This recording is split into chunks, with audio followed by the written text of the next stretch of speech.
Natuna tengah jadi perbincangan, terutama pada awal tahun 2020 ini, setelah kapal-kapal nelayan dan Coast Guard China masuk ke wilayah zona ekonomi eksklusif Indonesia di perairan Kepulauan Natuna. Pemerintah Beijing mengklaim kalau kapal nelayan dan Coast Guard tak melanggar kedaulatan Indonesia. Dasar yang dipakai negeri tirai bambu mengklaim perairan Natuna adalah 9 garis putus-putus atau 9 dash line. Secara geografis, Natuna berada di garis terdepan yang langsung berhadap-hadapan dengan beberapa negara tetangga. Bahkan lokasinya menjorok ke tengah Laut Cina Selatan yang membuat rentan disengketakan. Letaknya diapit oleh wilayah Malaysia, yaitu Semenanjung Malaya di barat dan Sarawak di Pulau Borneo. Kalau dilihat dari posisinya, terlihat lebih dekat dengan Malaysia secara geografis. Akan tetapi, kenapa Natuna dimasukkan ke dalam teritori Indonesia?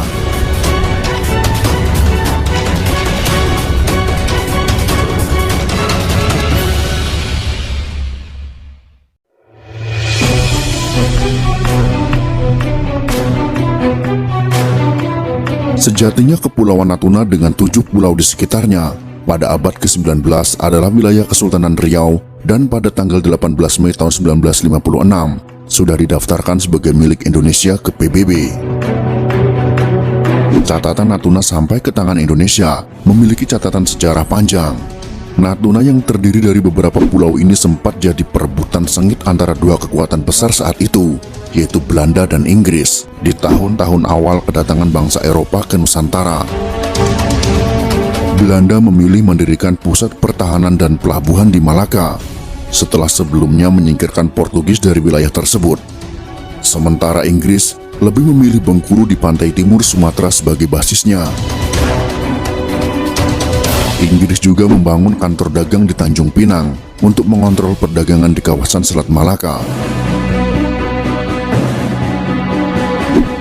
Konflik yang tak berkesudahan dan menimbulkan banyak kerugian di antara Inggris dan Belanda mendorong keduanya melakukan perjanjian Anglo-Dutch Treaty pada tahun 1824 untuk membagi batas wilayah kekuasaan koloninya masing-masing.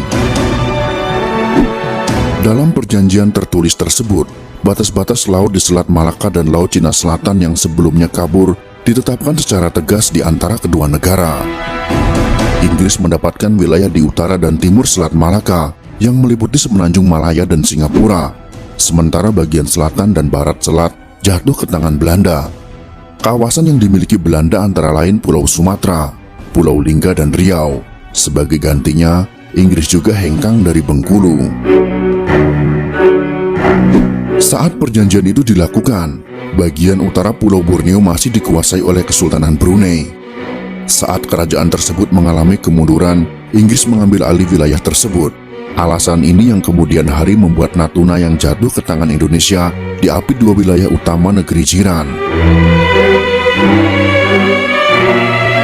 Kemudian hari setelah kemerdekaan Malaysia dari Inggris, wilayah tersebut terbagi menjadi dua, yakni Sabah dan Sarawak. Sementara di sisi selatan Kalimantan masuk Indonesia setelah merdeka, sebagai konsekuensi warisan sebuah wilayah Hindia Belanda, termasuk Kepulauan Natuna. Selama Perang Dunia Kedua, meski periodenya singkat, semua wilayah di Malaya dan Laut Cina Selatan dikuasai oleh militer Jepang. Sengketa dengan Cina dalam kasus perselisihan di kawasan Laut Cina Selatan, Indonesia tak sendirian. Beijing bersengketa dengan 6 negara sekaligus di Asia Tenggara yang perbatasan lautnya saling tumpang tindih. Di luar negara ASEAN, Cina juga berseteru dengan Taiwan soal klaim di wilayah laut yang membentang seluas 3 juta kilometer persegi itu.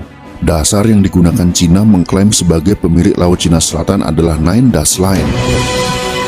Wilayah perairan Cina membentang luas sampai ke Provinsi Kepulauan Riau, yang jaraknya ribuan kilometer jauhnya dari daratan utama Tiongkok.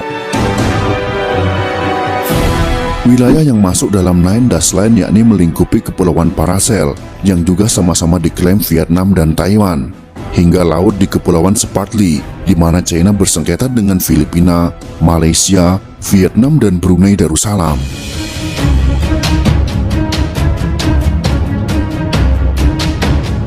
Panjangnya Nine Dash Line China atas klaim hampir seluruh Laut Cina Selatan membuat negara itu bersengketa secara tumpang tindih dengan wilayah ZEE negara-negara tetangga Indonesia. Klaim 9 garis putus-putus Tiongkok berdampak hilangnya perairan Indonesia seluas lebih kurang 83.000 km persegi atau sekitar 30% dari luas laut Indonesia di Natuna. Luas laut negara-negara lain seperti Filipina dan Malaysia berkurang sekitar 80%, Vietnam berkurang sekitar 50%, dan Brunei berkurang sekitar 90%. Selain menggunakan dasar Nine Dash Line, China juga mengklaim perairan Natuna sebagai wilayah penangkapan ikan tradisional nelayan Cina. Cina dengan batas resminya yakin Haijiang Xiannei atau batas garis laut teritorial tidak mengikuti zona ZEE yang disepakati oleh PBB lewat UNCLOS. Nine Dash Line yang tergambar dalam Haijiang Xiannei dibuat sejak pemerintahan Kuomintang atau nasionalis Cina pimpinan Chiang Kai-shek.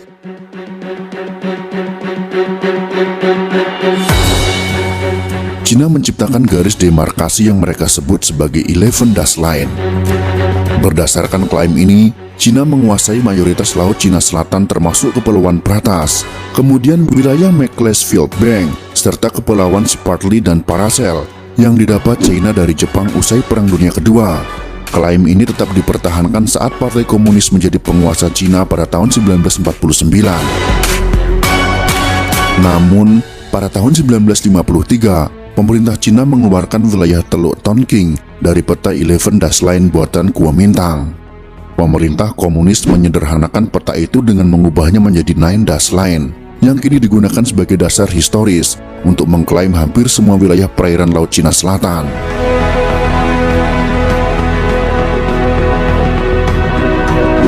Itulah informasi yang menjelaskan tentang mengapa Natuna malah gabung ke Indonesia, bukan kepada negara jiran kita yaitu Malaysia, dan sedikit keributan dan ketegangan di wilayah Laut Cina Selatan akibat klaim sepihak Cina.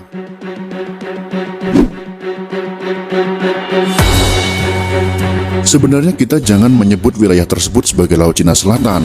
Lebih baik kita sebut dengan Laut Natuna Utara, agar Cina tidak bisa mengklaim wilayah tersebut. Jika kalian suka dengan video ini, silakan berikan jempol ke atas. Dan jika kalian menganggap video ini bermanfaat, maka bagikanlah untuk teman-teman Anda yang lain. Terima kasih sudah menonton.